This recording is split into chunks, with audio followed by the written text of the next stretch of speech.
All right, so yesterday we talked about the 300 Winchester Magnum, 338 Lapua. Well, today we're going to talk about one of my really good friend's favorite hunting cartridges, and that's the 300 Weatherby Magnum.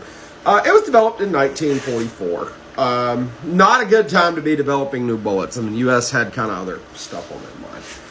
But it started with the 300 Holland Magnum case. Roy Weatherby designed several cartridges, and you're going to hear his name and see some of his work quite a bit this week. But there again, 300 Weatherby is one of, if not the most powerful factory-loaded 30 caliber cartridge around. I mean, you certainly could hand load, but in factory-produced ammunition, it's hard to beat the 300 Weatherby. It really is. And again, if you hand load it, it's gonna change the game.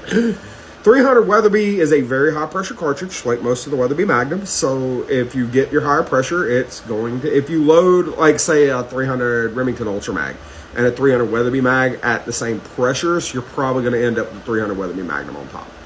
But anyway, you're talking about a chamber pressure of about 65,000 PSI. I mean, this is a pretty impressive rifle cartridge.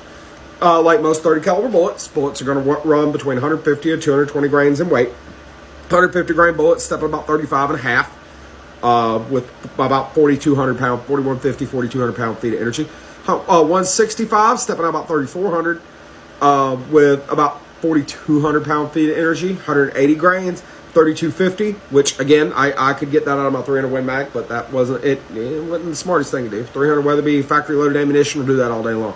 3,250, 180 grains, you're looking at 4,223 pound feet of energy. 200 grain nozzle partition at 3,060 feet per second, giving you 4,150 on your energy, and a 220 grain round nose at 2845, giving you right at 4,000, 3,950 or so on your energy.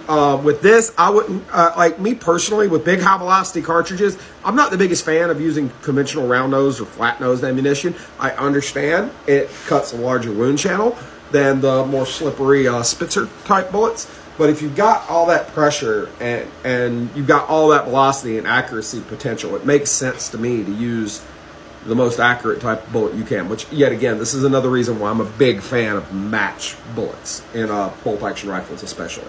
Because if I'm going to schlep all that weight, I want to be able to wring as much precision out of it as I can. So I don't have to carry it but one more day if I'm out hunting, right? And there again, anti-personnel use, 300 Weatherby would excel. Anything a 300 Win Mag will do, 300 Weatherby Mag will do as well. It's got a little bit better potential when it comes to velocity and all, but it's still going to use your conventional 30 caliber bullets. So just make sure your twist rate matches your length and velocity.